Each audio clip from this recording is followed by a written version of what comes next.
Oh, wow. We're loud. Your athletic ability, right, will eventually fade, but ownership doesn't, right? So it's important that the athletes of today learn to invest their capital right now while they are at their highest earning potential. And a lot of our athletes now are doing so, right? We've heard all the horror stories in the past, but now they stand on the shoulders of those that have lost all their money, and our athletes are becoming billionaires while they're playing in multimillionaires. So we're going to talk about two athletes specifically today that have made moves in the investment space that's going to separate them from their peers. With that being said, welcome to Freedom Fridays, brought to you by the Black Wealth Rebels. My name is Jimmy, aka The Talent, and I am joined by my brothers, Kamari and Corey. How are you, good brothers? How you doing, David Ruffin? Thank you for joining us this week. Was really good, y'all. He's starting off with slander. You said you're the talent. I mean, that's what the streets say. I didn't say that. Like you be saying that. As a matter of fact, like you say it more than I do. I'm Otis. I know my position. There's nothing Otis about you, beloved. That's why you put yourself in the middle. No. Mm-hmm. Yep. If you look at the majority of our pictures, you're in the middle most, by the way. Not true. Not true. As a matter of fact, we actually have flyers printed for our camp. Core, who's in the middle of those flyers, bro?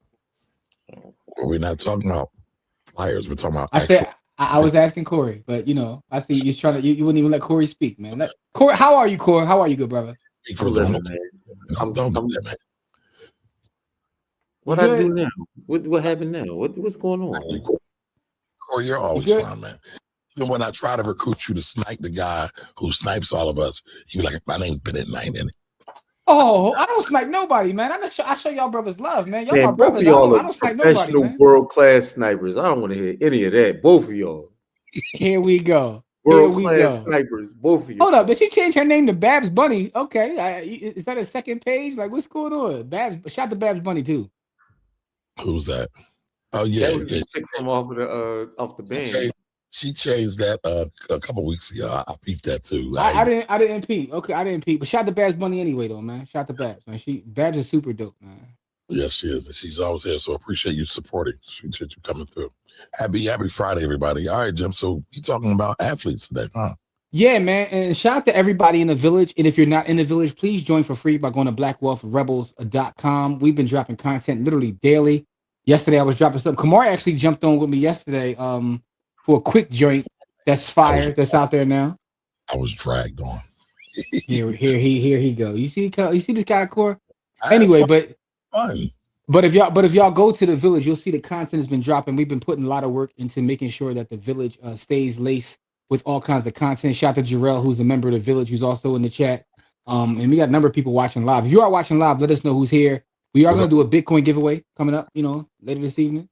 You know what I'm saying? So that's what it is, man. But tonight's topic, though, we're going to talk about Giannis Antetokounmpo as well as one Kevin Durant. His whole name, don't you? Huh? That's his name. I'm not going to disrespect his name. Yeah, but I'm not calling him his nickname. Everybody calls him Giannis, but yeah. I'm not calling him his nickname because I'm a grown man, but it is what it is, man. So I'm not calling another grown man delicious. Yeah, pretty much, more or less, man. So his Giannis Antetokounmpo, man. With that being said, though, he's making moves in the real estate game. Kevin Durant, the legendary easy money sniper Kevin Durant, has been investing and doing his thing behind the scenes as well. And we came across both of these articles this week, so we figured let's talk about it.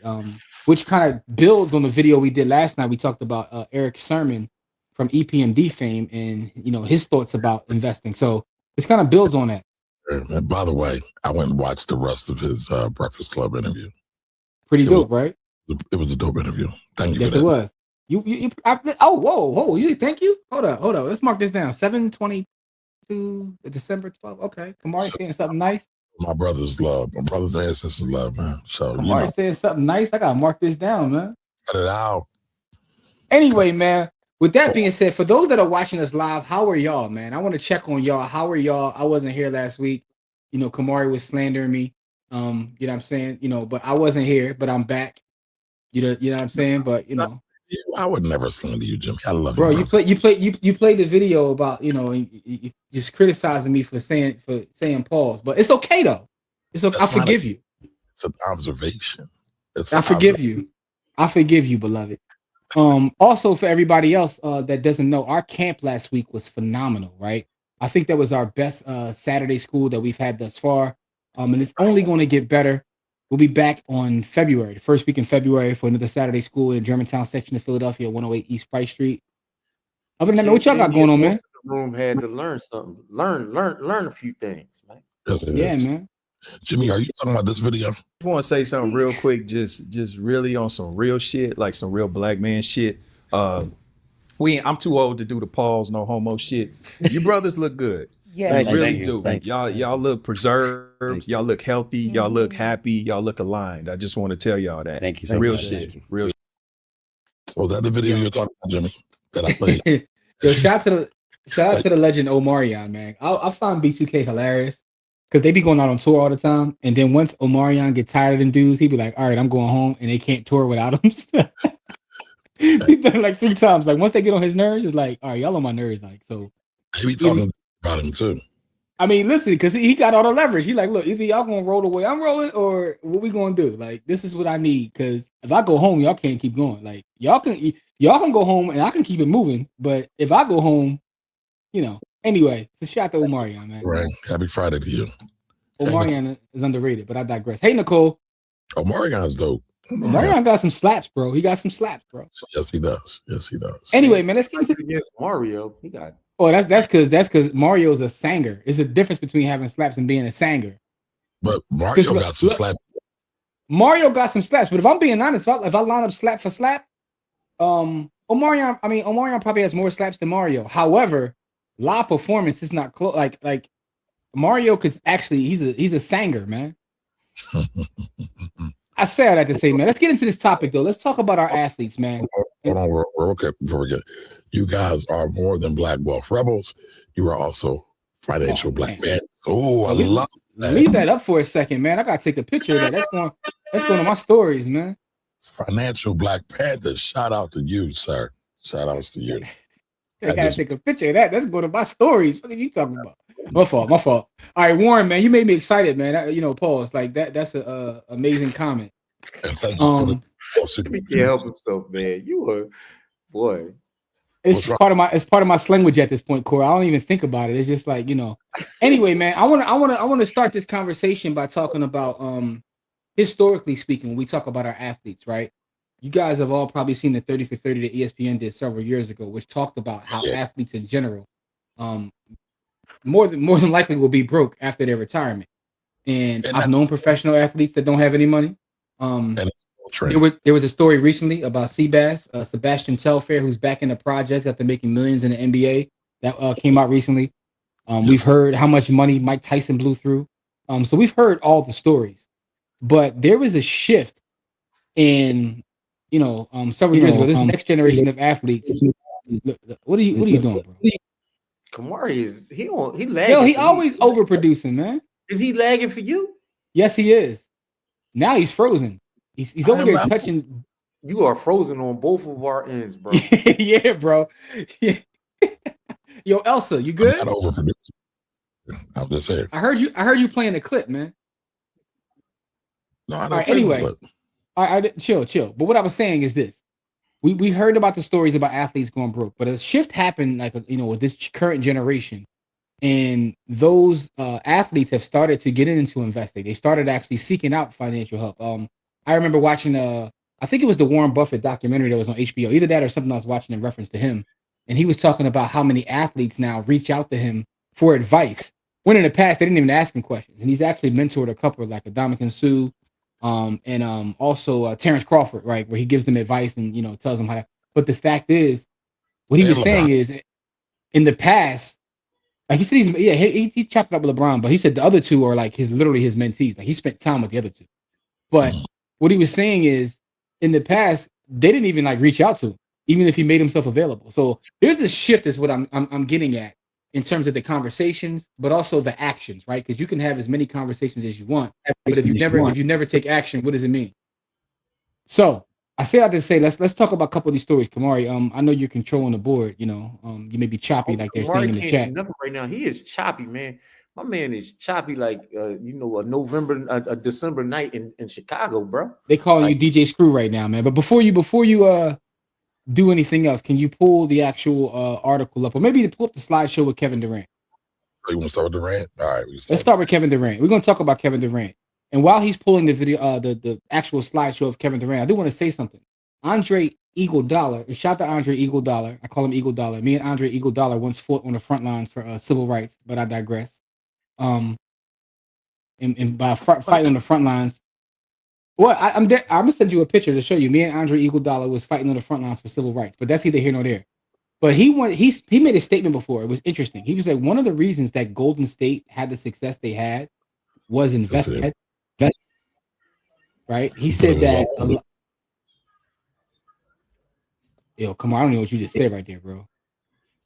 Yeah, nothing you saying is making it through. All right, I'm gonna come out and go back in. All right, well, I'll tell that story because I know once you leave, this slideshow is going to go down. So I'll just keep telling the story I was getting ready to tell. So go ahead, do your thing. But he was talking about a lot of the free agents and people that wanted to come play for Golden State was because of the proximity, to Silicon Valley and investment advice and information, and how athletes were seeking that out. So they were able to build a dynasty in the championship team. And one of the things that they used in their back pocket was the fact that we have this proximity to early stage investments, and we're close to Silicon Valley, playing for Golden State, which I find interesting. I was watching the video today, Core, where they were talking about NBA teams like recruiting free agents, and they said that when the Knicks had all that free agent money, they paid the Wu-Tang a couple $1 million to record a song for Kevin Durant to try to get Kevin Durant to come to the Knicks. So it's a Wu-Tang song out there, and someone found it and they made it like some content about it where they're rapping about Kevin Durant coming to the Knicks. It is crazy because you see Meth, you see the RZA, Ghost, and they like going crazy, but the whole rap is about Kevin Durant come play for the Knicks. So teams be doing all this wild stuff to recruit people. Meanwhile, Golden State, like, yo, we got access to capital, we got access to early stage investment. So you gonna come roll with us, or you gonna go play in, wherever. You gonna go play for the Memphis Grizzlies. No shit, no shade to Memphis. I love y'all, Memphis, because Memphis is one of our biggest markets. But I'm not talking. But they ain't talking like them over there, man. Boston started doing that too. Yeah. So that's like a new thing for people trying to recruit athletes at this point. So if you look at the landscape in terms of what athletes are doing now, they're taking advantage of this and they're building wealth even beyond their active income that they get for playing basketball. Like, we can't forget the fact that they have a higher active income than the average person, right? But that doesn't mean anything because, again, it's not about how much money you make. It's about how much you keep. A lot of people have a high active income and have nothing else beyond that. All right. Brother Kamari, how are you? You back? Good. Can you hear me now? We can. Yes, I can hear you. All right, keep going, bro. I don't want to interrupt the show. No, you can pull back up the slideshow in reference to Kevin Durant, so we could talk about some of the investments he's made along his journey, and he's continuously doing so. And what this made me think about as I watch this and I watch these athletes now is I don't know where they will be in 20 years, right? Because we've had Junior Bridgman, Vinnie Johnson, ex-athletes who've already like turned themselves into multimillionaires, and Junior Bridgman became a billionaire before he passed away tragically this year or last year. But I think about the money that was paid to like a Wilt Chamberlain or Bill Russell, some of the athletes in the past, and I always think about how that money would have compounded if they had the information back then, right? Because information is valuable. Because now what's going to happen is this money will compound and compound, and we don't know what it's going to turn into, right? We often like try to criticize a lot of our people for, man, you blew through this and you blew through that, but a lot of people still don't have the information, bro. So let's talk about Kevin Durant. Kevin Durant invested in the WAP and Series B in 2017, which was worth $100 million, and is now worth $3.6 billion, which is a 36x return. So these are a couple of the investments that he's made. That's one. Yeah. He's flipping bread at this point. Robinhood. He invested in Robinhood Series D in 2018. It was worth $5.6 billion and is now $119 billion. So we don't have the specifics about how much he put up, but the fact of the matter is, you give me a 21x return.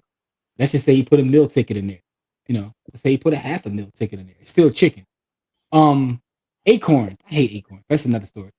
He invested $250K in Acorns in Series B at 2018, valued at $150 million, right? So is now valued at $2 billion, a 13x return. So you do 13x on 250. You know what I'm saying? You go do that. I mean, that's what times 4 basically. You do that, right? But listen, I mean, basically, he just turned 250 into like 4 million. So here's the thing, right? This is money outside of his active income. That's the power in it. Also, I want to say this before we move on. I know Kamari got to say something. You can do the same thing. Now, maybe not Series D, Series B, and even some of those things you still can do, if you have the information. But a lot of times people see this kind of stuff and they be like, "Man, well, they make millions. They can do this." You could, if you make 50,000, you could take $1,000, and you know what I'm saying. Like, so you can apply this same strategy, maybe at a smaller scale. But the idea is to take the active and put it into something else. You know what I'm saying? That'll make something else or whatever JD can say. But go ahead, Kamar. Now, can you hear me now? Yes. No, I was just going to say, tying it into what we do in actual real life. Mm-hmm. Talking about the rule of 72. You and Corey are always talking about the rule of 72. Mm-hmm. I mean, these are great examples of the rule of 72. Right? Yeah. I mean, we don't really talk about it that much on the show, though. You probably should. Give everybody a quick breakdown on what the rule of 72 is. The rule of 72 tells you how long it takes for your money to double. If you're in the village, go to the intro to the stock market. Is actually in the first video in the intro to the stock market that's in the village. But the rule of 72 tells you how long it takes for your money to double, right? You take your rate of return, divide it into 72, and whatever the result is how many years it takes your money to double. So if you're making 10% of your money, 10 goes into 72, 7.2 times. It will take 7.2 years for your money to double. Why that's important is because if you just take your cash and you're sitting in the bank and you're making 1%, that means it'll take the money in your bank account 72 years to double. I don't know about you guys, but I'm not waiting 72 years. Now, on the flip side, if you know how to make 36%, now your money doubles every 2 years. And you double and double and double. And that's how you make your money start to, do gymnastics. And we all like to have our money do gymnastics, right? So that's the rule of 72 in a nutshell. Do your Googles. The eighth wonder of the world is what Einstein called it. But looking at these returns from Kevin Durant shows you he was making things, do gymnastics. His rule of 72 is 72. He's flipping bread. So what's the next investment, Kamari? The next one is Acorn, and then now we have DraftKings. Ooh. DraftKings, right? Series D in 2017 it was worth $1 billion. Now it's valued at $17 billion, which is a 17x return. I got a question to y'all too about this. About DraftKings specifically. I'm gonna get through Kevin Durant's investments and then I'll ask you guys a question. I'm gonna ask everybody in the chat. We'll go to the next one.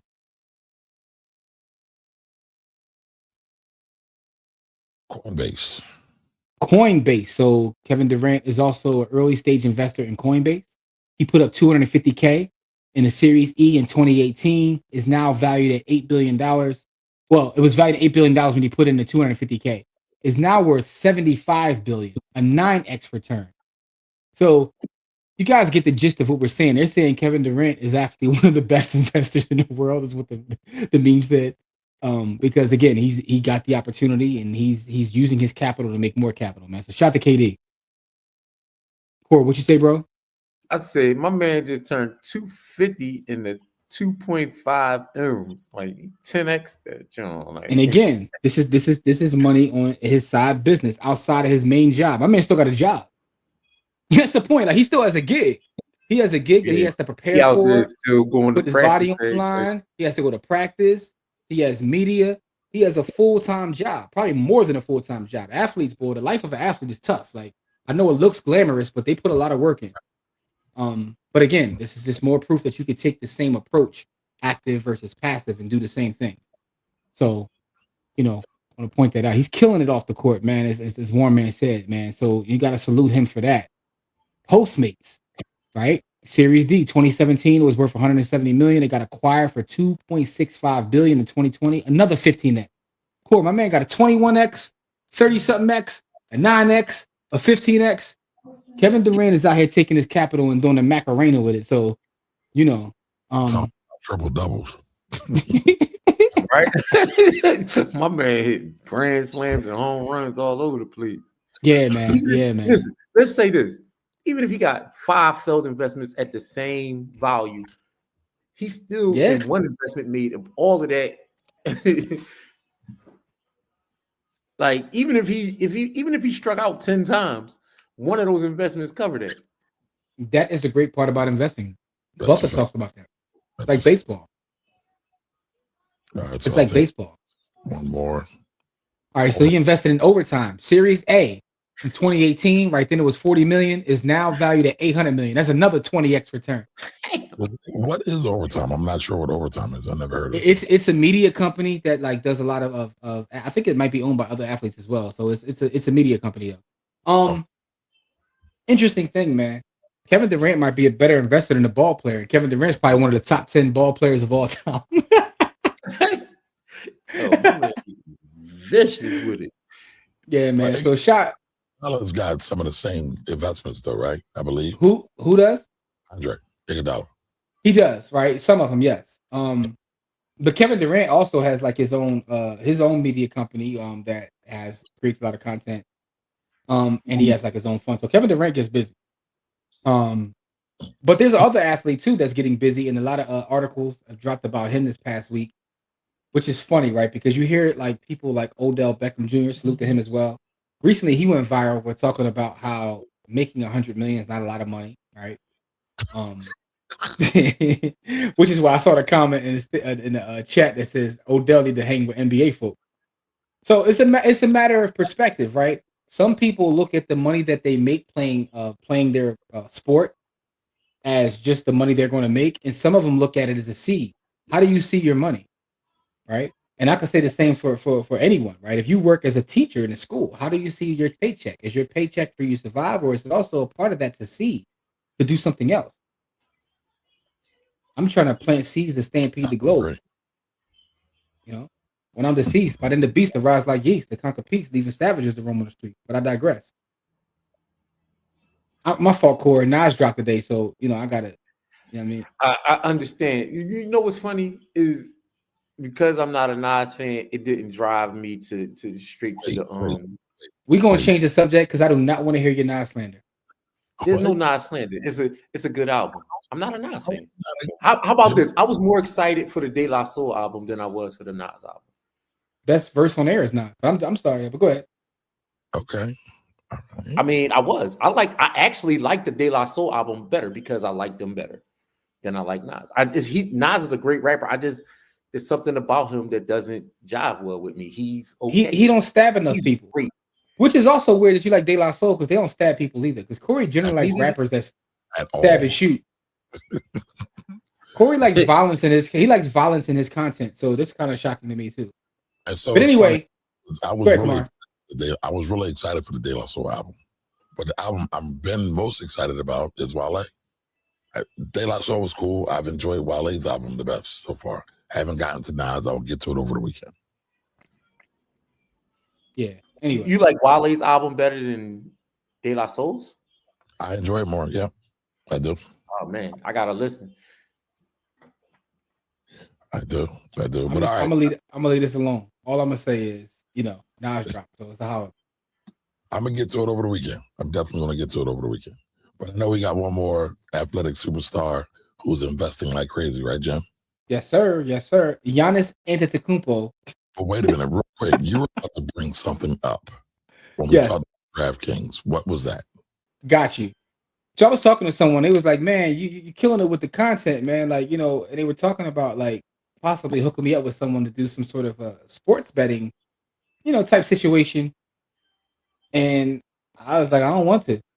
And I was thinking about this. I was like, how do you guys feel about people pitching sports betting to the community? Because I think I think sports betting, and I've said this on a number of occasions, is the new crack cocaine.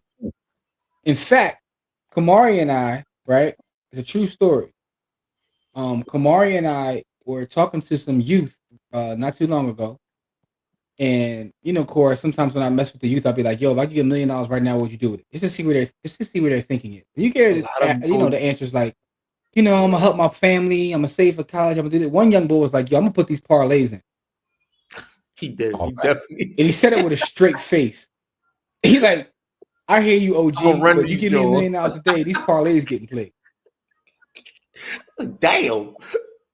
Right. So do you see this article that's on the screen right now? Hold up real quick, because I can't hear you. I must be my connection. But go ahead though. What you saying, Kamari? So I was asking, do you see this article that's on the screen right now? This is an article that ran 2 days ago in the Philadelphia Inquirer.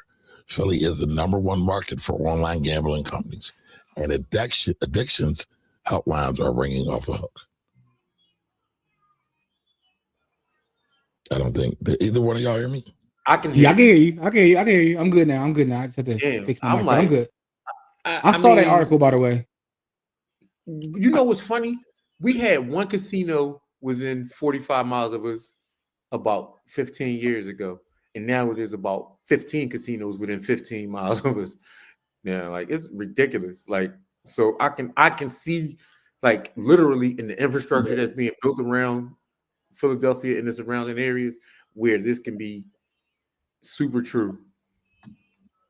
Yeah, man. Listen, I'm telling you, Core. Young boy said with a straight face, you give me a ticket right now. I'm putting these parlays in. I've heard that multiple times from the kids that we talked to. And it's to the point. All right, be real with y'all, man. I've been outside a lot lately, man. Right, so I've been in different events. It's Christmas time, so I get invited to all these end of the year celebrations, man. And it's wild. Even the baddies is outside talking about, yo, I gotta put this parlay in. I'm like, what are you talking about? It's affecting our community. It's affecting our community in a way, dog. That's like, yo, the chicks is out here. Like, I gotta get this. Like, yo, like they like, yo, that you know what I'm saying, that the Maxi hit the unders. I'm like, what are you talking about? It's so for me, right? All money's not good money, and I think about things like alcohol. Sport. It's not that I'm an ESG guy and I'm like against all of the different sin things, but I would have a hard time promoting and marketing alcohol and sports betting to our community. And I just want to know how y'all felt about it. We was running the parlays in our other group, and we was like, nah, this ain't it. Nah, and that's the thing. Like, so it's not that I don't indulge sometimes, like but I feel some type of way about it. So I just want to know how y'all feel about it, though. I mean, I personally, I think it's part of the microwave culture, right? It's something they can do.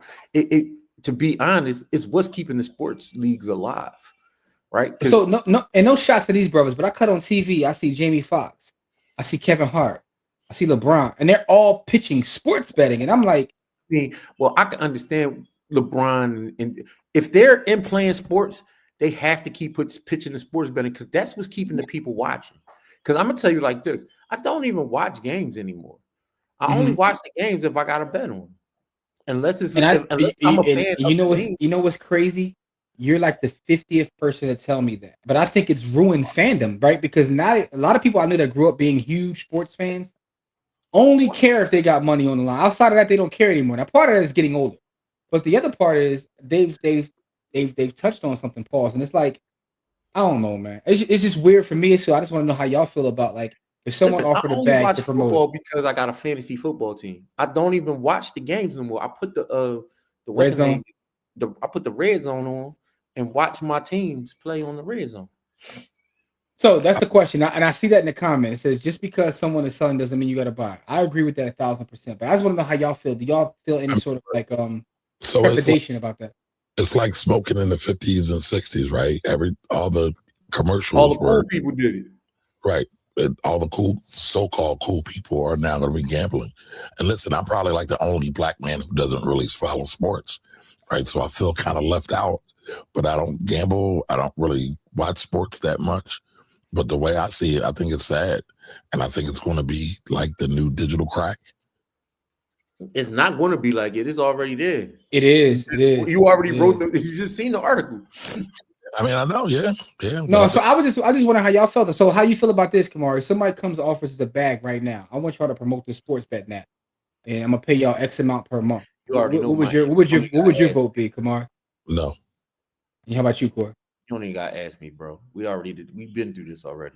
Okay, I'm just making sure we're on the same page in terms of that, because I'm just like, and again, I'm not sending shots at anybody, but because I see it on all kinds of podcasts, I see all kinds of entertainers and people in 2019 and 2018 when the world was collapsing because of COVID and everybody was running up a bag online. People offered us some crazy bags to do some really not much of anything.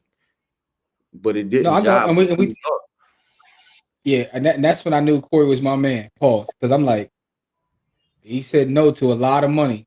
I was like, Corey told me one "Dang." time. Corey told me one time, like I ain't even got no money, and I'm still saying no. I'm like, that's my guy right there, because you can't be I broke. was flat broke, and my listen didn't care. Like, listen, I ain't even going. I'm gonna keep it a bean with y'all. Like the government smacked me in my head in 2019, 2020 for some money about my son, and they really collapsed my life. And we was getting these kind of offers at that same time, Mm-hmm. and I was like, it don't make no difference, man. No matter how much money it is, it's not who we are. Yeah, You can't and like I'm I not definitely. listen, that ain't who we are. And sadly, I don't think enough of us are modeling that. Integrity over money, man. People over profits. There's not enough of us modeling. Listen, Well, I because always people think money gonna come to me, man. I always feel like money gonna come to me because I've never had a point in my life where I can't go get something. people put money on a pedestal, and people chase the money and not the value, which is a lot of the problems that we have across the board. People value money. It's funny, right? Because I've seen people have an opinion and no one cares, and then they get a couple dollars and have that same opinion, and everybody cares. You know what I mean? Like right or wrong depends upon how much bread or how much clout you have, right? That drives So me absolutely insane. That drives me nuts. I'm like, just that person's not smart. They got money. Like I know a lot of dumb people with money. I know a lot of stupid people who got money. and Like, on the flip side, some of the smartest people I know broke as hell. absolute facts. Absolute facts. I want to shout out the Warren man, one for the $10 super chat, but two for acknowledging the GOAT right there. So time to tell the truth. Kamari was right about S.A. Crosby. Warren, I'm not gonna argue with you. I'm just gonna tell you that Kamari's with a C and it's S.A. Cosby, not Crosby, right? And that's not hate. That's not hating either. But here's what I'll tell you. I've this is common, man. Come on now. no, listen, listen, Warren's my guy, right? Warren looked out for us. But here's what I would say, Warren. It's funny because my criticism of Kamari was just having pom-poms, right? And pom-poms are pom-poms too, because he's got all the stuff. I was just early and I was right. Go ahead, Jim. Go ahead. I'm sorry. No, what I was gonna say is I've paid S.A. Cosby the highest compliment that you can pay, which is I acquired every single book that he's ever released. I paid for it. So therefore, I'm acknowledging his talent. I was just saying Kamari had pom-poms and jumped out of the window after like 2 chapters saying it's the greatest thing he's ever read. Like, so that's all I was saying. So, I still disagree with pom-poms.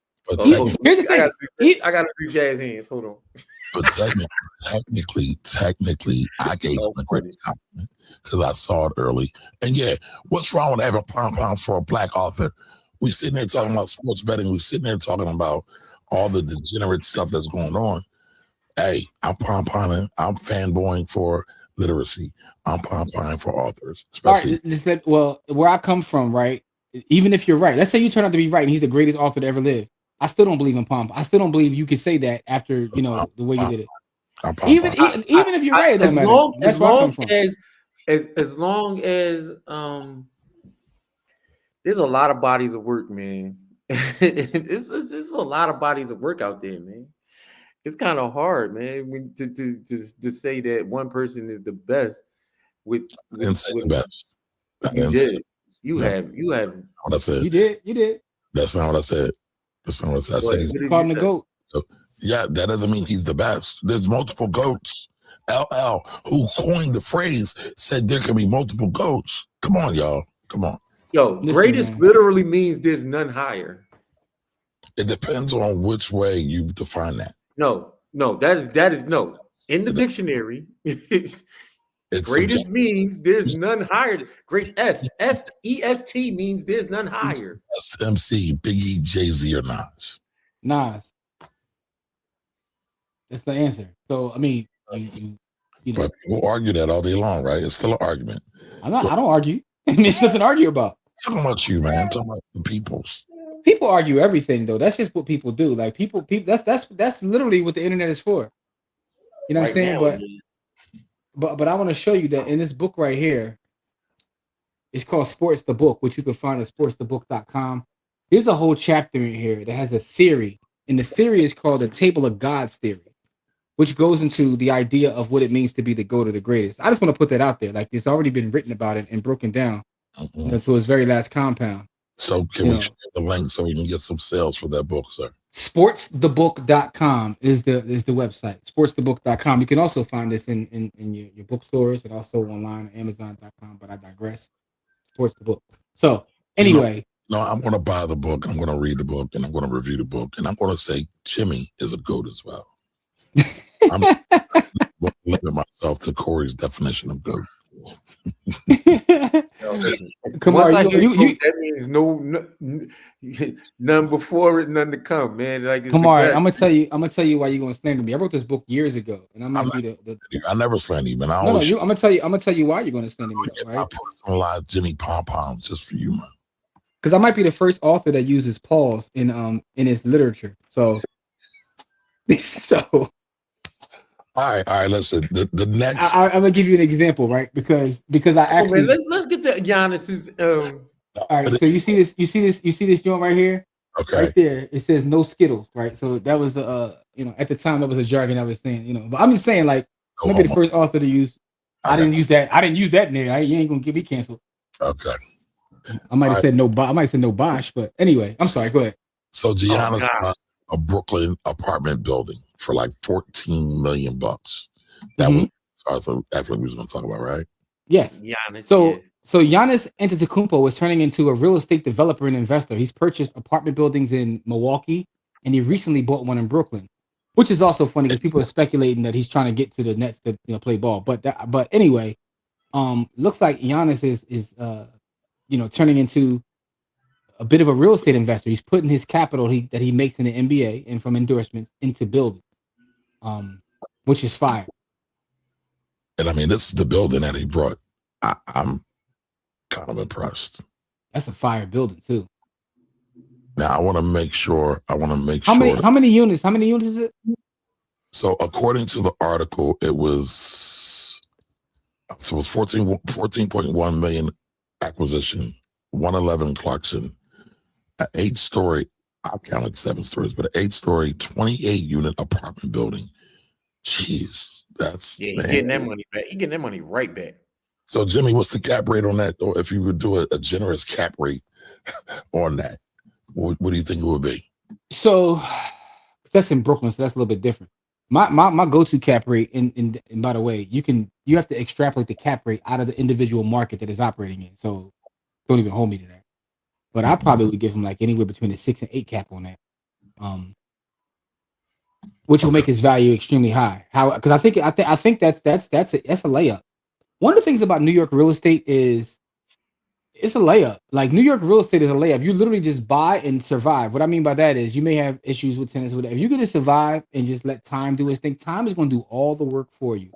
Yeah. One of the things that I've always found interesting about real estate is I know people in different walks of life, rather, in different businesses, different professions. Some of the wealthiest people I know who also are some of the least intellectual people I know, let's put it that way, are in real estate. Like, I know wealthy people in real estate who really they're not that smart. And I know a lot of other smart people in different professions, whether it's science, law, whatever, that are super smart that don't have money. And the thing that separates them is literally the land. Real estate does the work for you. So right? You just gave us a real PC explanation. You basically saying there's a lot of dumbasses in real estate that's getting. I know some dumb successful people in real estate. Yes, I mean it's the industry that I work in day in day out. So I talk to more people in real estate than any other profession. And I know some dumb people that are extremely wealthy because they just bought and just survived and waited. Time did everything for them. That's the thing about real estate, right? So I'm working on a project now that I'm developing, right? And I'm in the middle of developing this project, going through all the upfront things you have to do. In the middle of me doing this, someone just bought another piece of land around the corner from where my development is, and they broke ground on 12 new units. I got nothing to do with that. But by them doing that, they did some of the heavy lifting for me. Now my land is now worth more because of what they did. That's the beauty about real estate. Some will say it's also the unfair thing about real estate, because if you want to get into real estate, the way the land is used is not really used to help as many people as possible, but people are just operating within a system. I saw a thing today about a gentleman in California, right? he hit the lottery for like $900 million. Lucky, hit the lottery, Powerball. And he's getting criticized because he's taking his lottery winnings and he went over there where they have the California wildfires, and he's buying up all the land using his lottery money. And people out there were like, this is like almost a second disaster happening, because he said, I'm not doing this for charity. I'm trying to make more money. He actually said it. And but I'm saying that people are operating within the rules that we're allowed to operate in. You're allowed to control land that way. But what happens when you control land is a lot of the things that happen surrounding you add value to what you have. So the reason there's dumb people in real estate is because everybody's doing the heavy lifting for them. If you can just survive by buying the land, over time you'll have more money. Giannis happens to have an income that's probably the top 1%, but he's also taking that income and he's building something else for him and his family. So I think it's salute to him for that. But that's just one purchase, the Brooklyn building. So how much does Giannis make? Let's see. What's Giannis' salary? Let's ask G. 40 and 50 mil. What is Giannis Antetokounmpo's annual salary? So he's got a 3-year deal for 186 million. In 2025, Right. if 2025, his salary is 54.13 million. Right. So the deal was a 3-year deal, 186. Jeez. Yeah, but it's broken down. It's not. $70 million a year. The end of that deal is post 70 million. But here's the other part. He's so young. That's the crazy part. Giannis has accomplished so much at such a young age. He's only like 31, 32. He's going to be due for another max deal. I don't even know what that's going to be. When Giannis is up for another deal, he's going to be making like $80 million a year. But listen, think about this. Luka like 26. It's crazy, bro. These numbers about to get stupid out of control. Luka's like 26. I don't even really like talking about celebrities and entertainers that much, right? But I do believe they provide a blueprint that everybody can understand, or at least gravitate to and see the relevancy to. You could actually, like Jimmy said earlier, you can do these same things in your own life. You can buy your own, maybe not a 14 unit or whatever unit it was. You can buy a 1-bedroom or a 2-bedroom or a 3-bedroom, right? You can do that at your own scale. So you can operate at your own scale. So you don't really have to chase what they're doing, but you can do it in your own way. Man, listen, run your own race. Run your own race. Because at the end of the day, as we always say, we got taxes, we got inflation, and we got death. Those are the 3 certain things in life, like Marvin Gaye said. Yeah. So you got to do something. You know what's funny? That and Kamari Hayden, count on it. Yeah, taxes are a relatively new phenomenon. They might be new. I wouldn't say they knew though, but relative to human existence, taxes are new. So here, well, I guess it depends on how you define taxes, right? Because I feel like people have been getting taxed since the beginning of time. You know what I mean? I think all right. If you define, if you use a broader definition of tax, like people been getting, taxed and waxed taxed poetically. Okay. So wait a minute, hold on. I just Googled it. Taxation has existed for approximately 5,000 years, dating back to the earliest of human civilizations. Ancient Egypt, the first known, of course, Egypt, right? Shout out to the Africans. The first known system of taxation was ancient Egypt around 3,000 to 2,800 BCE. So, I have some unpopular opinions about taxes that I think I've been working on some content about it, but I think I'm gonna share it in the village because if I share it in public, I might get cussed out and treated bad. But I have some unpopular opinions about taxes. Can we get one right now? All right, so I'll give you one, just one. People complain about taxes, right? But all the things that taxes provide, if they were not provided, you wouldn't be able to pay for it. You wouldn't even be able to afford it because a lot of that burden is shared by all of us paying, whatever it may be. What's that famous saying? Niggas know the price of everything and the value of nothing. There you go, right? So a lot of the things that you actually get because of your tax dollar, you wouldn't even be able to afford without taxes. I'm gonna leave it at that. But water, gasoline, there's so many subsidies, food. But yeah. Listen. People don't realize that the reason you're able to go to the market and get food that's relatively safe for you are because of taxes. You take that away, you go think about this. Before they started taxing and there was an FDA and people checking our food, people was like just taking like literally taking gambles. I'm gonna go over to this. I'm gonna go over this man. I'm gonna go to the market and buy food. That's crazy, yo. I'm gonna go buy this lamb and I'm gonna cross my fingers and I'm gonna buy this. You know what I mean? The butcher gonna give me this meat. I'm gonna cross my fingers and we gonna, you know, say a wing and a prayer. Yeah, I mean, you might get you a piece of chicken and then you look up and you with the ancestors. You were taking all kinds of chances just going anywhere. Listen, I'm not gonna complain too much about taxes because I'm not the dude to complain about. Me and the tax man have had our run-ins also. Steve with the facts. That's facts, Steve. Had to send your money to Caesar. And we ain't talking about that. We ain't talking about the ape either, man. So no, I never turned my back on Quan Mills. Quan Mills is hilarious, but I haven't. Listen, man. Shout out to that sister, man. Thank you for reminding. I'm gonna buy a Quan Mills book because his hilarious. Quan Mills not black. Quan Mills is black. He is. He's a brother. Yes, he is. He showed his face. Yeah, he showed his face. He's a regular looking ass. Who was he's a regular that was making all of the crazy content that was. We thought that he wasn't. No, because we were speculating that this dude can't be. He actually started showing his face on. He got a whole TikTok where he'd be like showing his face now. All right, he's a regular looking dude too. Now I might actually buy the 750,000 books that he made because my man got like 1 billion books. Talk about flooding. My man be flooding. So here's the thing, right? There's a video in the village for those that missed all the content that dropped this week. I want y'all to go check it because I'll be taking my time to make all that fire for y'all. So go check it out. But there's a video that says that 5 doors is enough. And in the video, I'm breaking down why you don't need 100 or 1,000 rental properties in order to be successful in real estate. You get a couple of them, you're good. And if you get 5, you're better than most. Most real estate investors do not make it to own 5 properties. You get 5, you're in the top like 1% across the world. Because most real estate investors, don't own 5 buildings. Now, shout out to my daddy.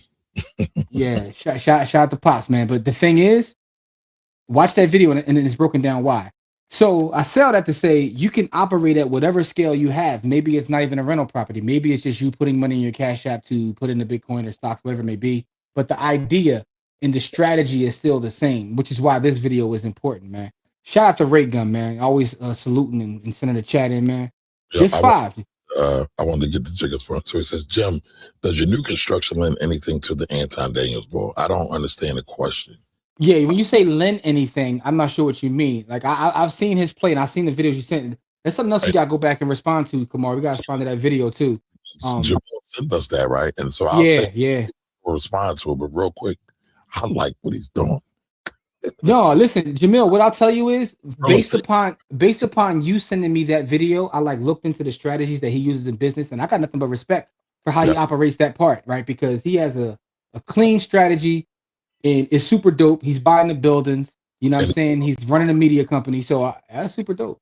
But he's also talking about providing excellent housing, right? He's not do a cheap landlord thing or a slumlord type thing. So, I commend him for that. Yeah, I don't agree with all his content, but that specific piece and how he's running his real estate empire, I think is super dope. And it's actually a little inspirational too. I'm not even gonna lie to you. I was like, because it's something that I'm already practicing, but to see a brother doing it at that scale is a little inspirational too. So, I appreciate you sharing that with us. And just 5, yes, just 5 doors. You get 5 doors, you're doing better than most, man. Yep, just 5. Just 5. There we go. And by the way, I got a whole video. It's in the village. Go to blackwealthrebels.com. It's for all members.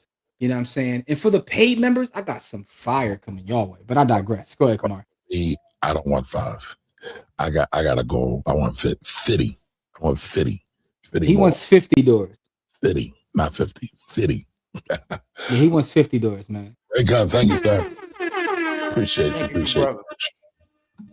Man, listen, I had a conversation with one of my mentors this week who's a developer.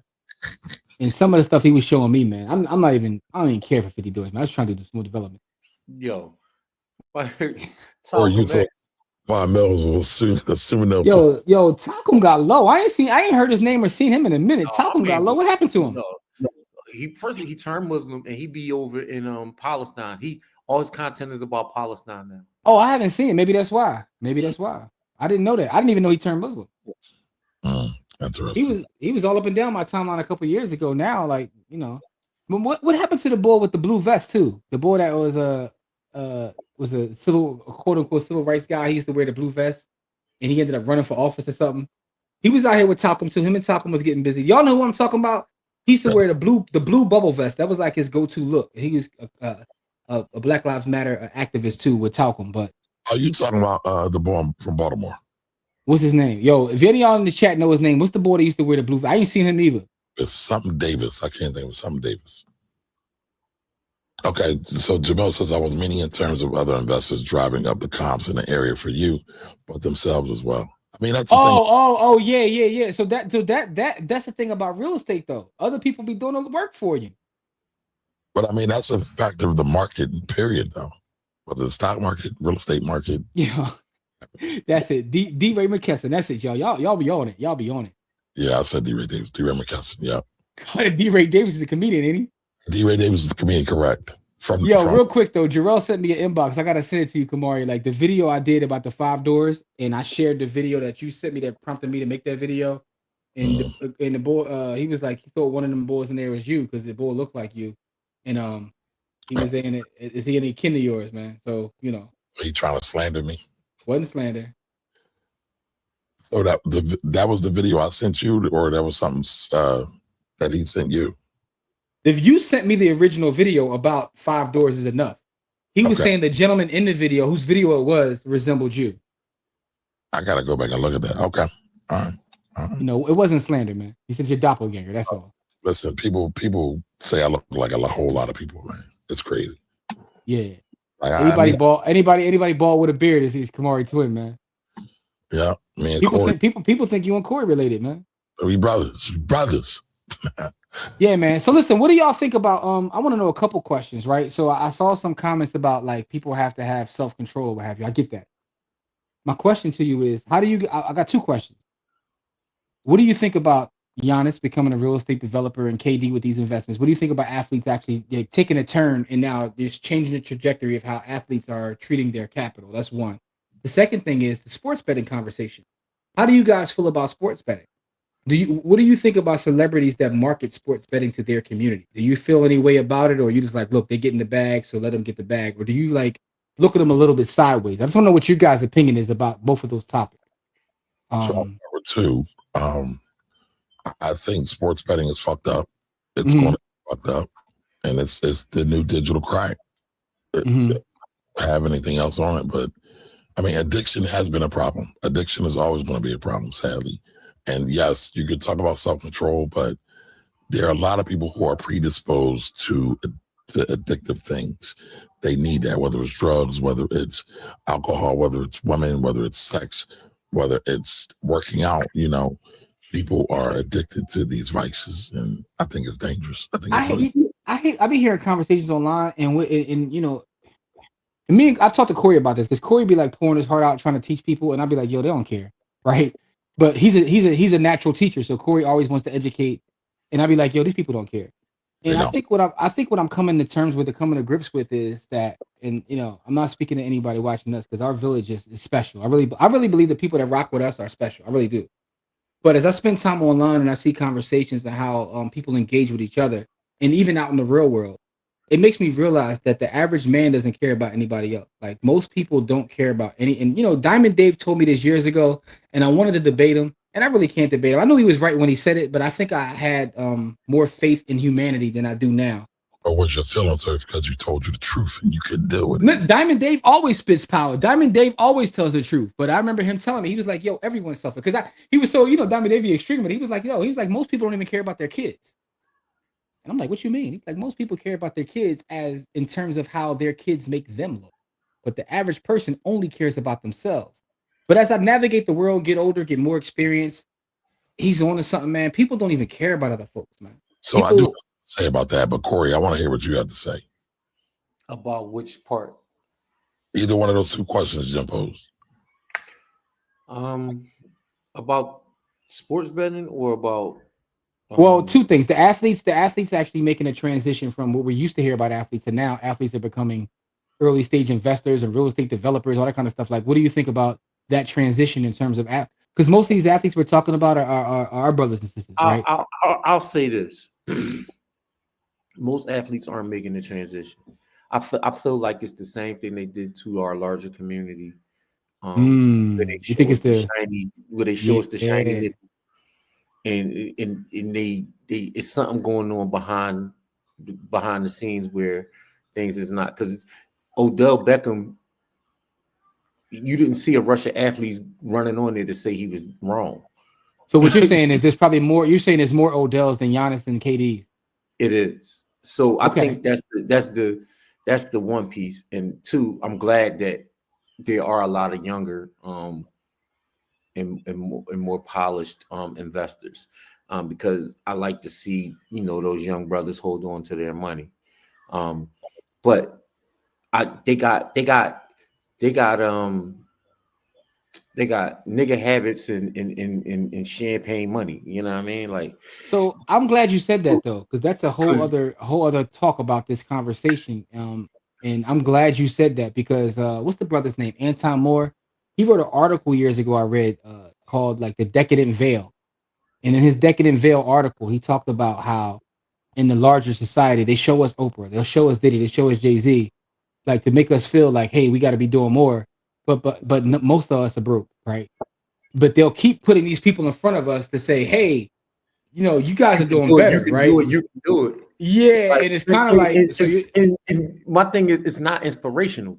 It's psychological warfare, right? And so it is. It's not inspirational at all, because my thing is, you watching Kevin Durant make 20 and 21x and 50x and all of that stuff. I mean, it's good. You know what I mean? Good for him and good for the people around him and the money. But for the greater community, it doesn't do anything for us. It doesn't do anything for the greater community for him to have that money, because we don't More hoarding. we don't own any of the means of production. We don't own any of the means of production to anything. And so with us not owning the means of production to anything, I am happy for him and the people around him and the families that, you know, that he affects. Right, because a lot of these dudes are very giving and they help a lot of people, and I'm not shitting on them in any kind of way. No, your point. You're on point. I love what you're saying. I just want to see if Kamari pushed back, because I know Kamari generally pushes back on thoughts like that. So I don't have a thought on that, but I agree with Corey's first point.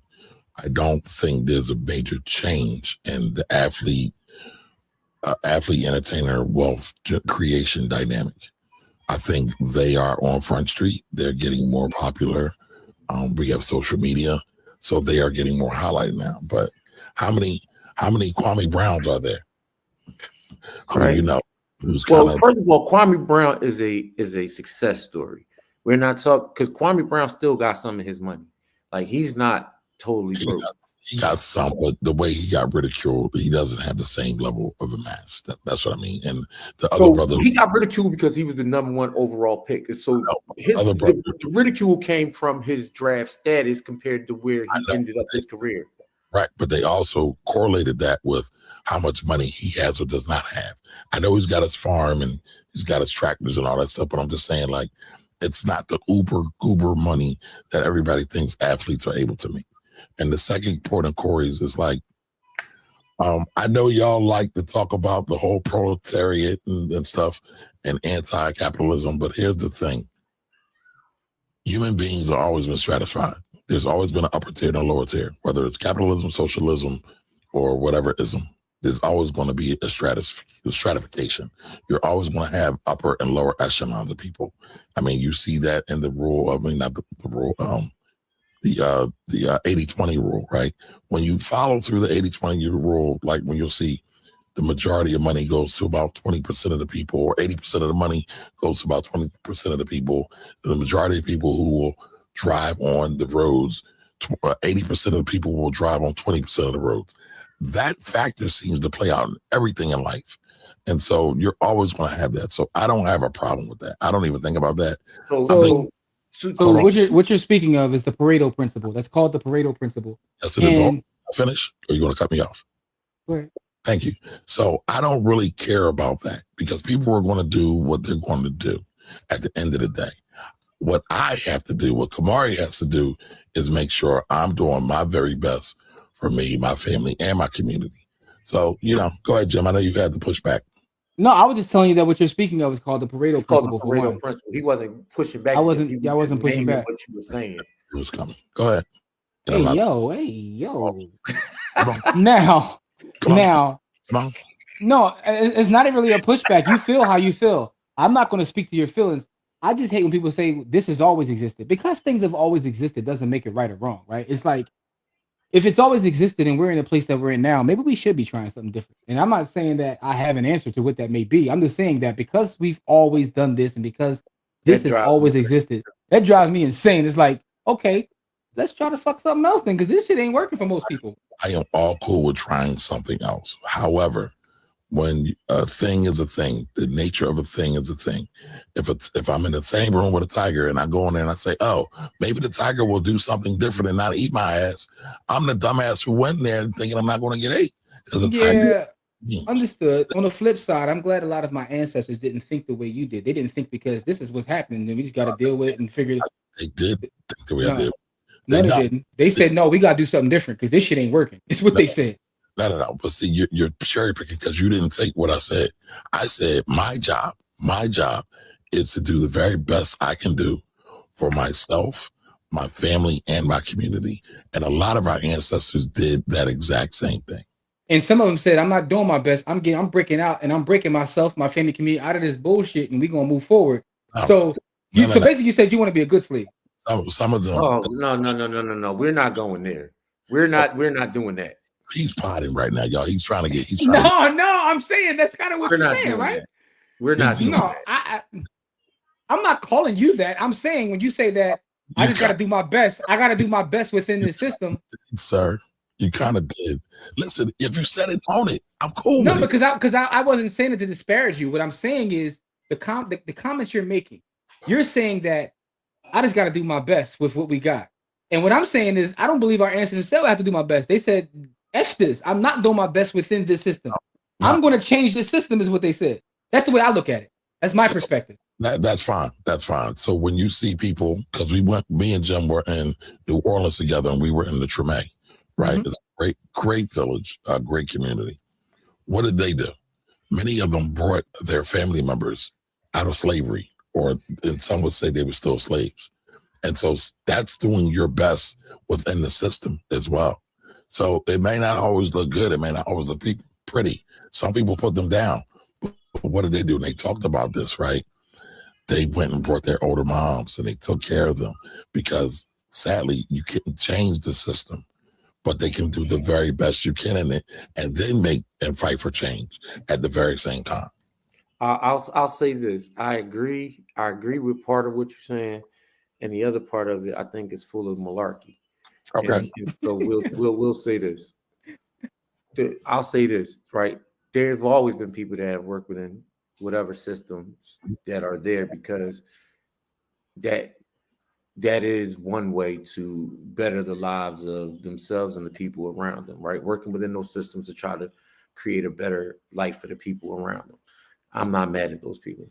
The thing that they didn't understand about systems is that these systems are built to protect themselves. And so these systems are going to, especially capitalism, it's going everything.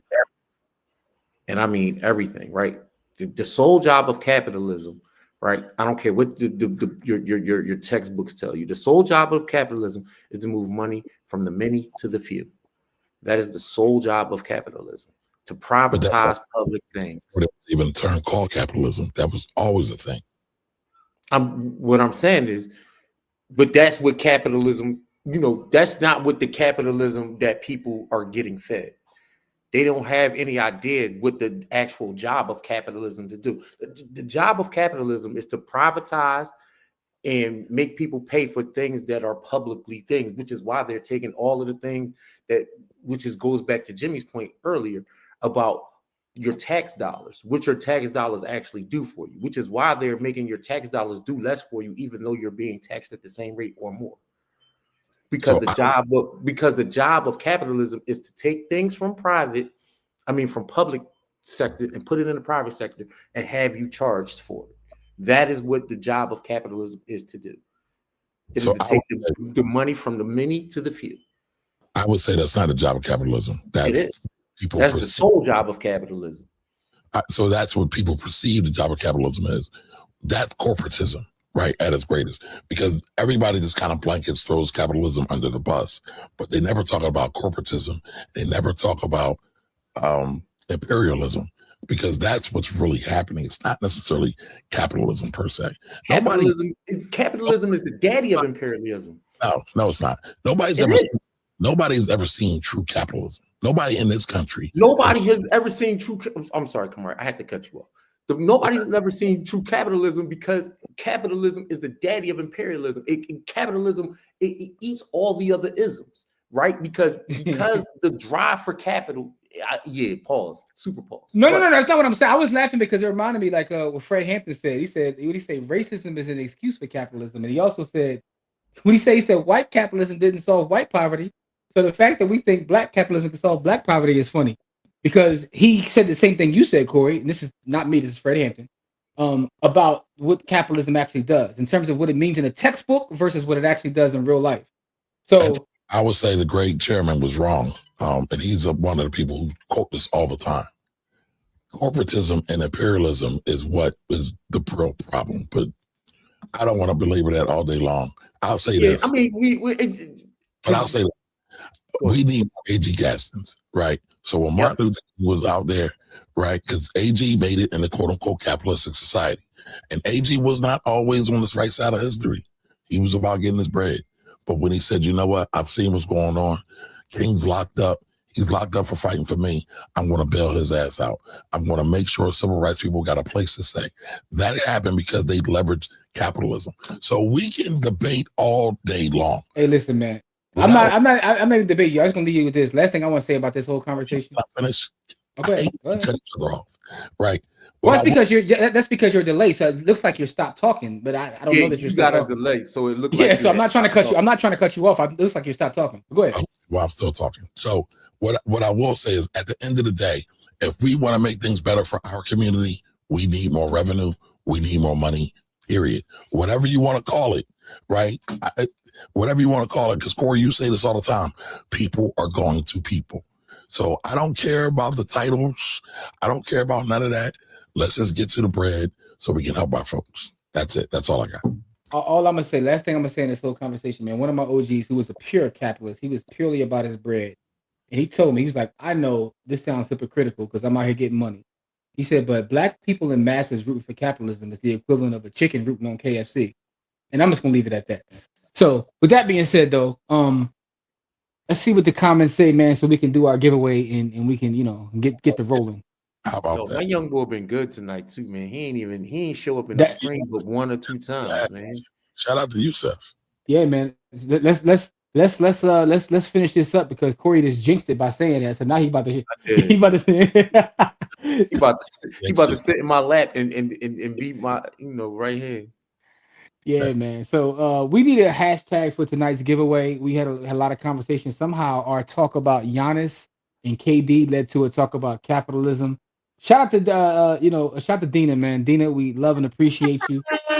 And shout out to everybody in the village who's watched all the work that's been put in this week, man. I told you I've been working overtime, man. I want y'all to go watch my 5 Doors is Enough video, Eric Sherman video. What else did I talk about this week? Oh, Africa and Bitcoin. Yeah, the village is popping, man. Shout out to Jarrell. Africa and Bitcoin. Give us a 30-second blurb on that, sir. So there was a conference in Africa in reference to Bitcoin, and the people of Africa are saying that Bitcoin for them isn't about number go up. It's about survival, and how a lot of people in Africa are adopting Bitcoin and is not the same way that we're looking at it in the West. We're looking at it in the West because we just want to see the number go up. But for them, it's a matter of life or death. And, it's kind of talked about within that video. So you can check it out in the village at blackwealthrebels.com. Again, I want everybody to join because these platforms be like, hating us, man. But also my 5 Doors video is back there too. So all the members, even free members, get access to that content. More content coming up this week. But I appreciate y'all, man. So Jimmy, what is your suggestion to change the mindset of the community? Like Harriet said, I could have freed more people if they knew there were slaves. I think that it's a lot going on. There's not one answer to that. The more I study, the more I learn, the more I live life, the more I realize that all of us need therapy. All of us, right? So a lot of the issues that I once thought were economic really aren't economic, right? And again, not that the economics doesn't matter, because economics are tied to everything. I'm sorry, what'd you say? I agree with you 1,000% on that. Yeah, but I'm coming to learn that we have a lot of issues that we need to deal with, and a lot of traumas we really have to deal with. But my answer, and every time I'm asked that question, always comes back to the same thing. And I'm online talking about this for the last 20 plus years. To me, Black love is where it starts. And I know you're like, yo, you keep saying the same thing, but that's my mission. My mission is to lead with love, and Black love to me is where it starts, because the idea of loving ourselves and loving our community, that is where we need to get to heal. Because once you actually love yourself and you genuinely, really, truly love yourself and your people, you move differently. All the things that I talked about people just not having any sort of like sense of humanity, that changes once you love yourself. So it starts with a lot of healing that we have to deal with. That's just my opinion. All right, so Jamel has a question. What do y'all think about Fawn Weaver, Uncle Near's founder, clowning the cat who said he remembered her from middle school, 6th, 7th, and 8th grade? I didn't see that. I didn't see it either.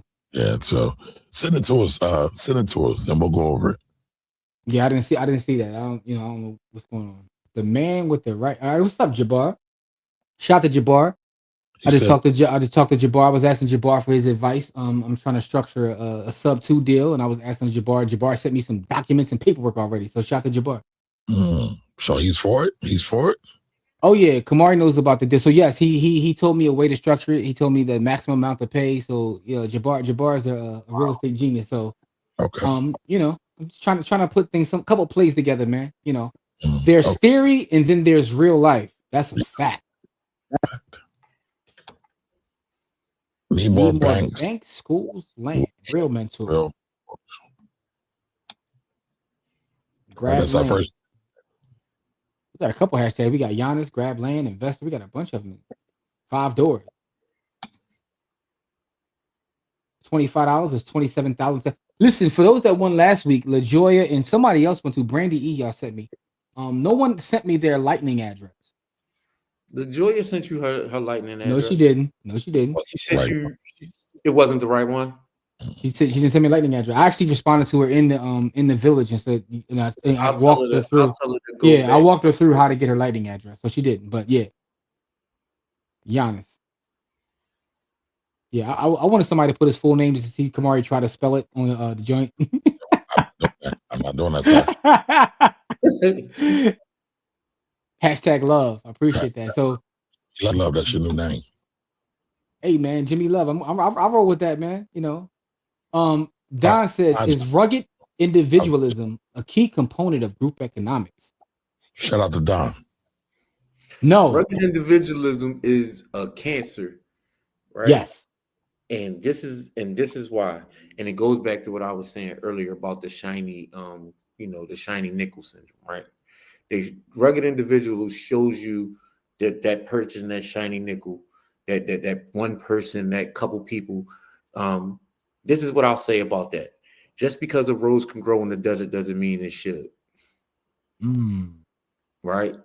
Just because a cactus can grow in the ocean doesn't mean it should, right? It just because something can grow in a place where it doesn't belong, it shouldn't grow, doesn't mean that you should grow more of it. What it means is that you should change the environment so the things that are supposed to grow there do grow, right? And so I really have strong feelings about the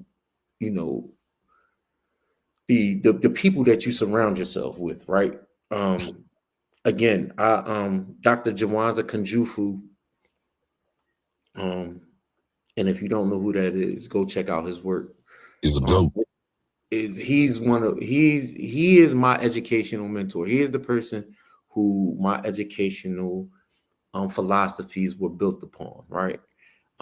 Because what he did is a lot of what he said agreed with the upbringing that I had from my family, but it was in academic form, right? And so I could see why my family was moving the way they were moving and educated me the way they educated me, because they were working on the principles that Dr. Kunjufu talked about. But when you talk about rugged individualism, that is a cancer to our Black communities, right? Because even if every person does well, then all of us does well is a fallacy, right? Because of the way capitalism is structured. Like Kamari said, there has to be somebody on the bottom rung for the top rung to survive. So everybody's not going to be able to do everything for themselves, which is why community-based work is needed, man. And rugged individualism is the bane from hell. Like we got to get away from that. I feel like they only sell that to poor people, though. I mean, they sell everything to poor people so that they stay that way. What are you talking about? When you really examine it, wealth is truly a team sport. So anybody or anything that's really getting a lot of money, it's not one person, it's not two people. It's always a team.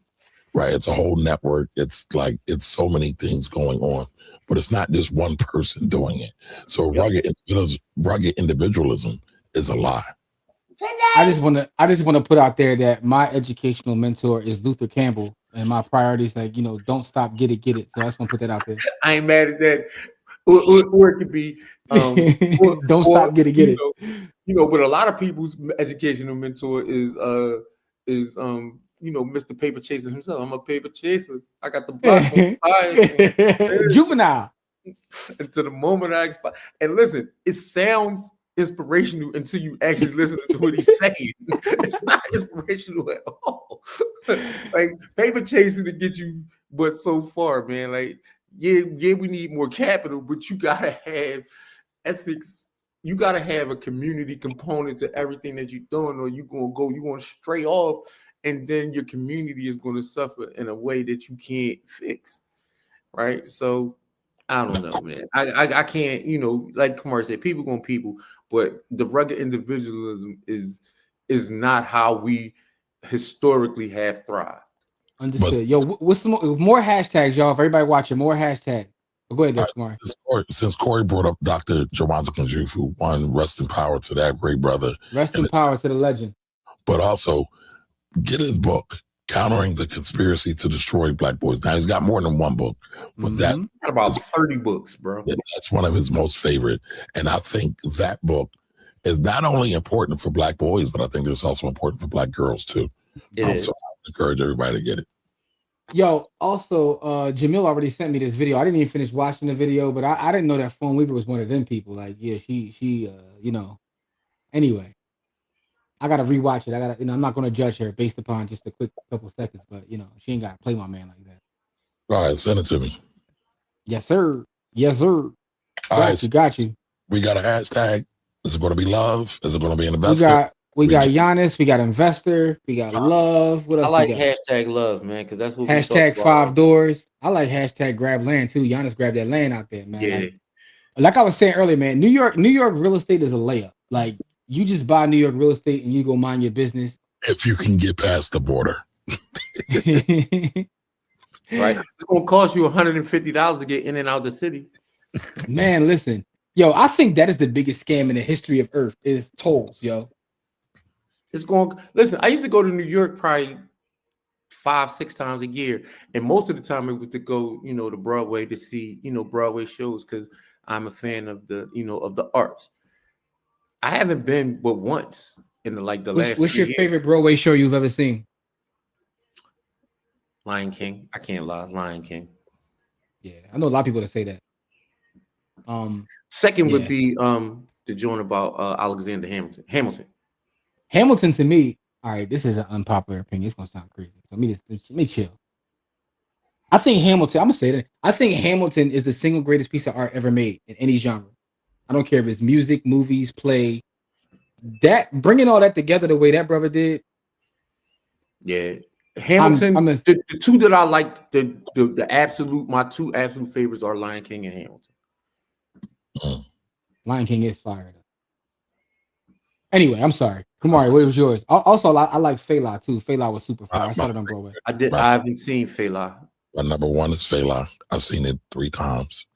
Absolute fire. By the way, the Fela podcast is phenomenal as well. Also, we're talking about Broadway. I just saw Hell's Kitchen by Alicia Keys. I thought that I didn't see that yet. I thought that was really good. That. I thought Color Purple was really good. I like Color Purple. Lion King was good. The Wiz is fire too. You ever see the Wiz on Wiz Broadway? is super. I'm not a Wiz fan. Wiz is the Wiz. I mean, I'm just whoa. Are you talking about Broadway or the Wiz in general? If Corey doesn't like Nas, I cannot like the Wiz. I'm But sorry. both of those are shocking. I didn't say I don't like Nas. I just said he's not one of my favorites. You're not a fan of Nas. I'm not a fan. I'm not a super fan. I'm sorry. Art is subjective. Art is subjective. I'm not a super fan of the Wiz. I'm sorry. Art is subjective, but you like one of the most blackety black people I know. So for you not liking the Wiz is kind of weird to me. It's like, where's the disconnect there? Like, you like Motown, you like Mike. I'm pretty sure you like Diana. Shout out to Barry Gordy. You love Barry Gordy, so I don't see you not liking the Wiz is actually shocking to me. Is there some sort of trauma surrounding that or something? I like Mahogany better if we're talking about Barry Gordy and the Motown productions. You're not answering the question though, so it must be some sort of Answer the question. I did. I ain't asked you nothing about Mahogany. I'm like, what is it about the Wiz that you don't like? Because to me, it's actually shocking for you. You're a blackety black person. I didn't like it. Okay. It. So I'll be totally honest. What's the joint about what's the name's life? I don't like remakes. I don't like remakes of white shit. There we go. Okay, so that answers my question then. That answers my question. And I don't like remakes of white shit. I'm just saying. That right there, brother, answers my question. Okay. You ain't gotta say nothing else. I get it. You know, make our own shit. Don't bite that. I got it. I'm with you. All right. Yeah. What's the joint about what's the name?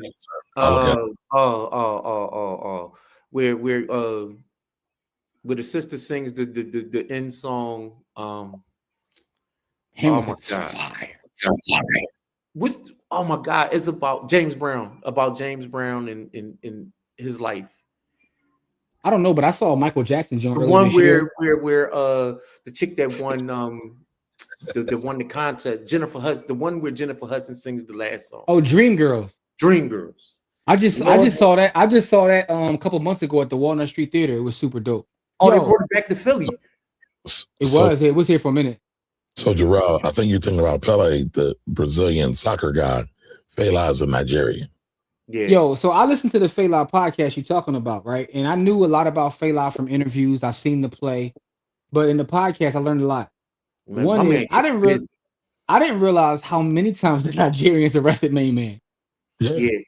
They was on his top shelf. Yo, he got arrested more than 100 times. They threw his mom out the window. Like they was wilding. Like listen. They did the same thing to Bob. Him and Bob. Bob got a prayer. They tried to 86 Bob. Fela was at a different level, bro. They was trying to 80 to the point where he had to just move to Ghana because like he had to move. Bob? He had to move to London. No, listen, bro. Well, no, he did go because of the Civil War too, but they didn't kill Bob's mom. They threw his mom out the window, bro, for music. And you know what he said? I'm gonna make more music. Each time they broke his face, bro. They locked him up because of his song and broke his face. Yo, how you break somebody's face, B? I mean, but what I didn't know his mom was also a revolutionary as well. Yeah, man. Like he was about that life. He was like, yo, you can do whatever you want to. Like, short of killing me, you ain't gonna stop me. Yeah, the pod was different, bro. The pod was. Now I gotta go see the musical because I haven't seen the musical. The musical was fire, and plus one of the chicks in there had a number. Yo, but the other thing about Fela, I didn't realize that how classically trained he was. Like he actually went through. He was about that thing. Yeah, I didn't know that. Like, so I know about his music, I know about his songs, I know about the revolutionary part of him, but I didn't know that at the core of all this is he was classically trained. Yeah. Before he became a revolutionary, he went to music school and was classically trained at some of the best schools in music there is. I didn't know that part either. But here's a funny thing, right? And it happens a lot when you study African diaspora. A lot of our most revolutionary people who are not from America have to come to America to become revolutionized. So we saw that with Kwame Nkrumah. We saw with Fela, many, many others. And Fela, again, the one thing Walter Rodney, same thing. Like a lot of them. The one thing I didn't know about Fela is that he was very much inspired by Malcolm X. Yeah, and I also didn't know that he had smoke for James Brown because he said James Brown was stealing his stuff. But you know, and I also didn't realize how We spoke. I also didn't realize how I knew James Brown was influential, but I didn't know how influential he was in Africa. When they talked about when James Brown came out, Africa went nuts. Like I said, Africans literally changed their music when they heard James Brown because they was completely inspired by James Brown. Yeah. And Fela was like, "Yeah, but he's still my stuff." I'm sorry. But make a long story short, I enjoyed the podcast as you guys can see, so it was super dope. But So you know, I've never gotten to the Fela podcast. Like I like the music so much that like I never even got into it. Like I never even thought about Fela until probably about 15 years ago. Like, so I wasn't really, you know what I mean? Like, I really wasn't into the music because I was way super heavy into Bob. And people was like, if you like revolutionary music, you need to listen to Fela. And then I started listening. I was like, oh, I didn't know. Like, no, Bob to me, now Gamari gonna get mad when I say this, right?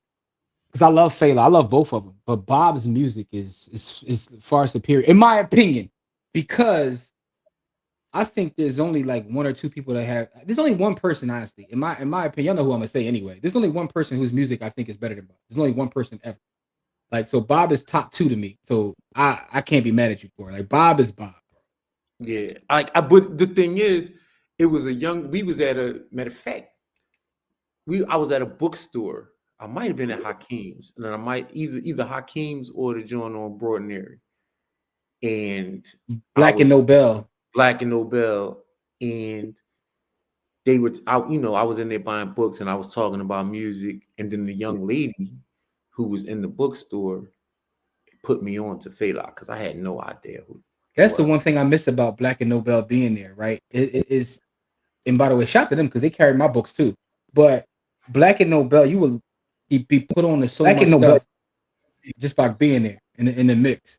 Yeah, like I had no worldly clue who Fela was. I had no idea.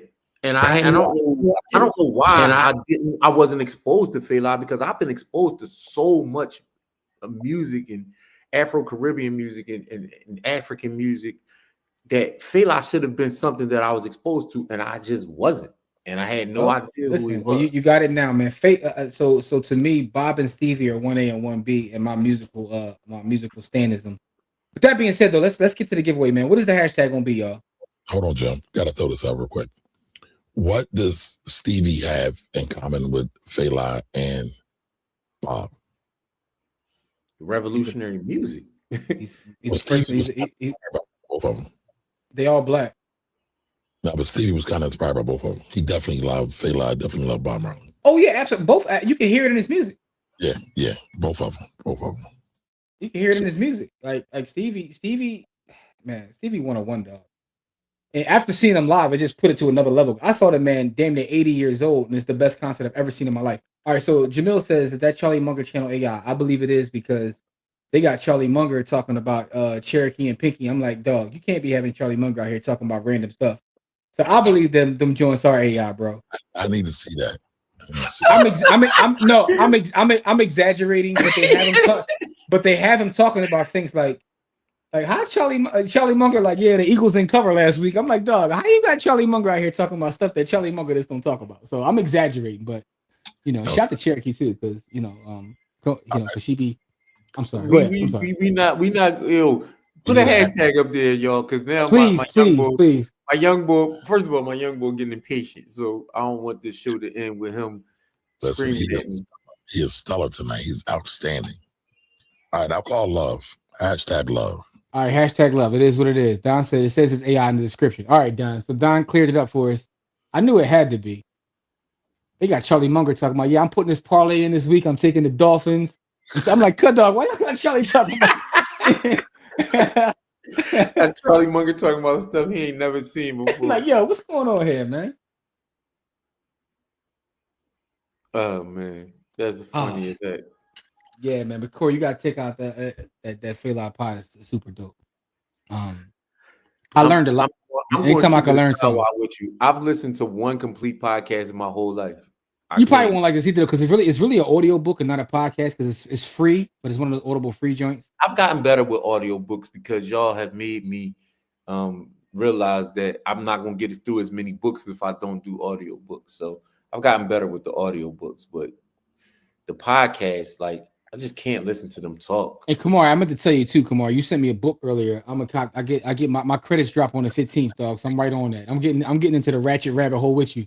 I don't know if I would use a credit for that though. Well, depending on which ones you get, because I think that was like $11.99 something. Yeah, like you one of them dudes too. You do the math. You're like, all right, so the credits equal out to. I see what you did there.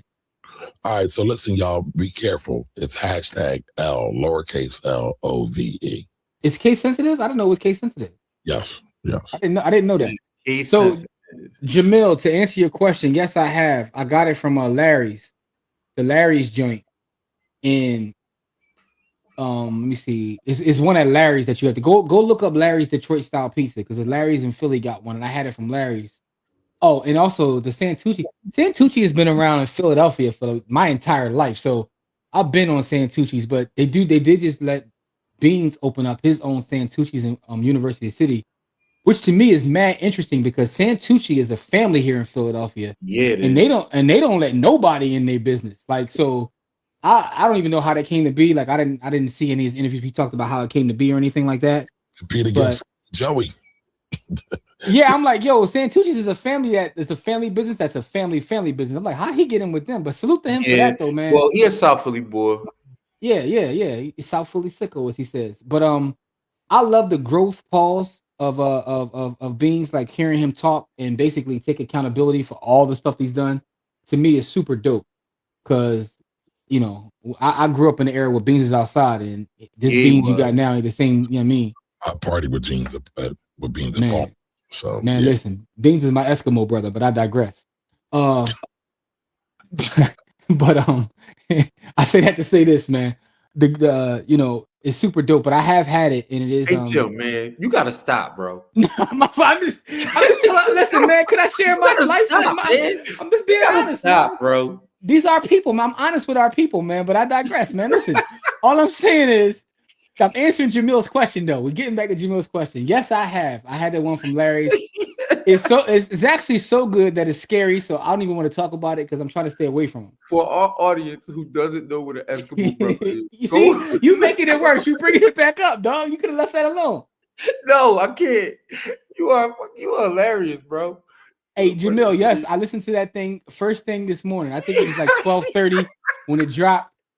I put it right on. You know what I'm saying? What's my favorite joint? It's called like. Over this, bro. I'm just being honest with y'all. It's a true story. That's not. You said he my Eskimo, bro. Yo, that's an absolute fact. Bro. You are absolutely fucking hilarious, bro. Oh yeah, so Jamil, my favorite joint on there. I caught that immediately, and I know exactly what you're talking about, man.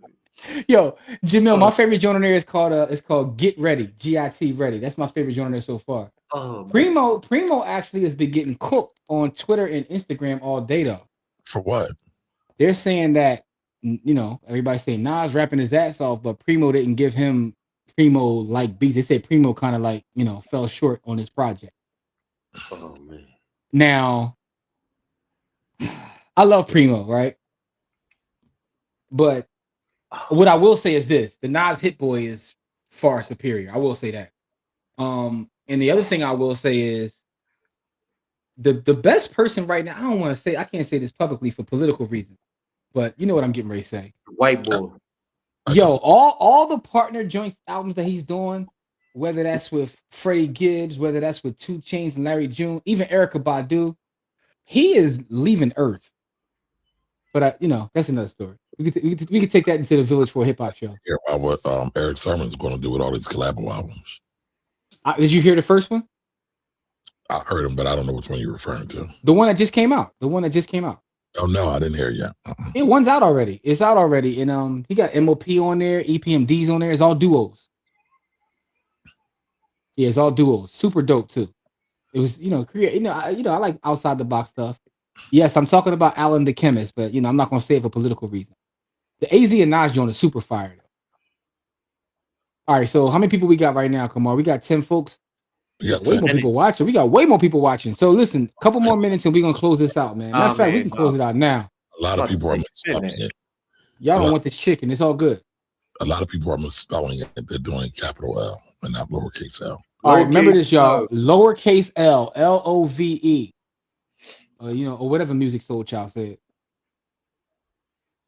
I'm thinking about the Stevie joint. Love and need. I ain't gonna say Love and I'll say this. love today. Two things about the boy that you was just saying. He is severely underrated, and he stopped making music too early, man. Music Soul Child, man. Like Yeah. in that era, he was going crazy, bro. Him and what's the boy name? Maxwell. Him and Maxwell in that era, bro.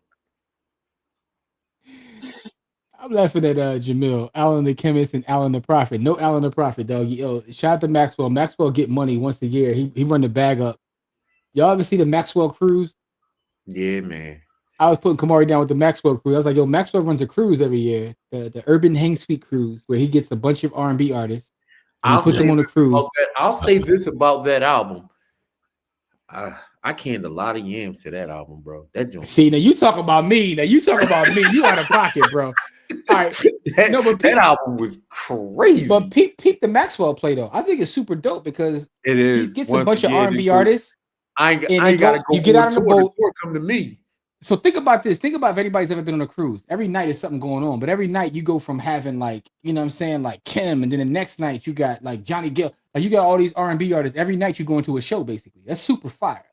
That's why I say. My thing is, he not going on tour. The tour coming to him. But the other part is, the prices for them joints be wild, bro. Like $1,500 per night. $1,500, dog. You can't per night. Yeah, per night, baby. Yeah, on a 5-night basis though. Like them prices be wild. Like if you see the regular cruise price and then the Maxwell cruise price, it's you talk about taxation. Yeah.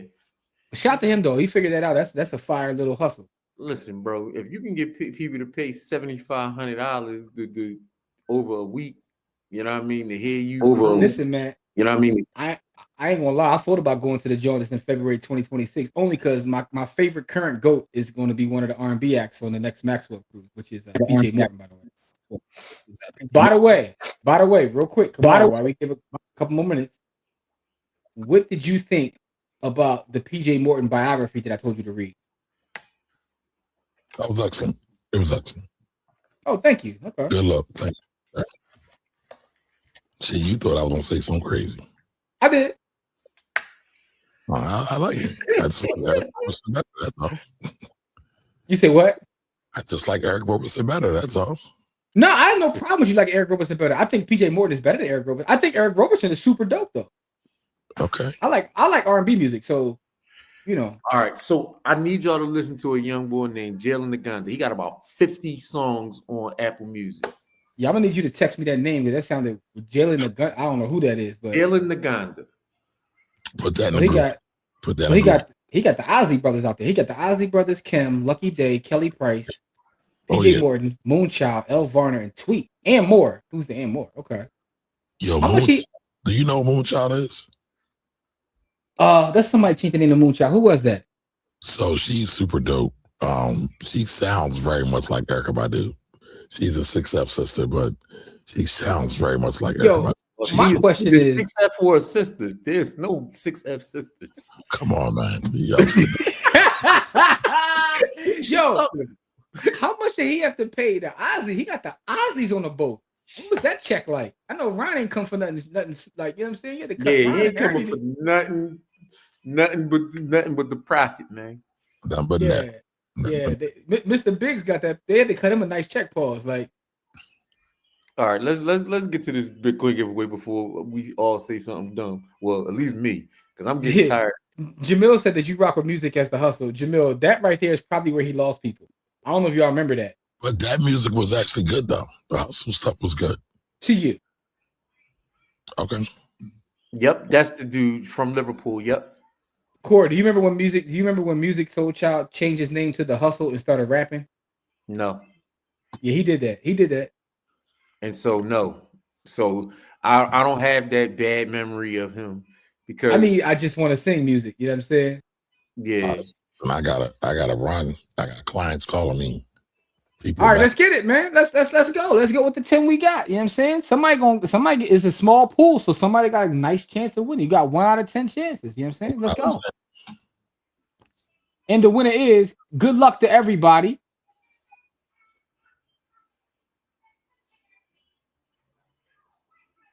Oh, Warren Man, let's get it. Congratulations. Warren Man. If you are here, let us know in the chat right now, because if Warren Man doesn't say something within 2 minutes, we'll do it again.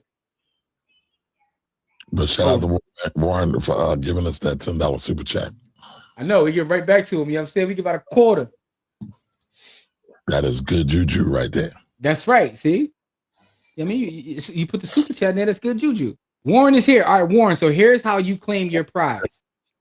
You have to join the village. The village is free to join if you're not in there already. But the village is you go to blackwealthrebels.com and you sign up to be a member of our community, which we call the village. You know what I'm saying? Once you're in the village, you can go either to the chat that says open chat for everybody, or you can shoot an inbox to us, the Black Wealth Rebels, and you give us your Lightning address from Cash App, right? How you do that is you go to Cash App, click Bitcoin, click receive. You'll see a QR code pop up. Tap the QR code. It'll say Bitcoin address and Lightning address. Send us your Lightning address. For those that don't know what Lightning is, it's a layer 2 to Bitcoin that allows you to exchange within seconds, and it's relatively free. So, you know, it may cost you a couple cents, but it's free, and you exchange value in seconds. So that's why we use Lightning as a way to get money to those that win within the village. But join the village.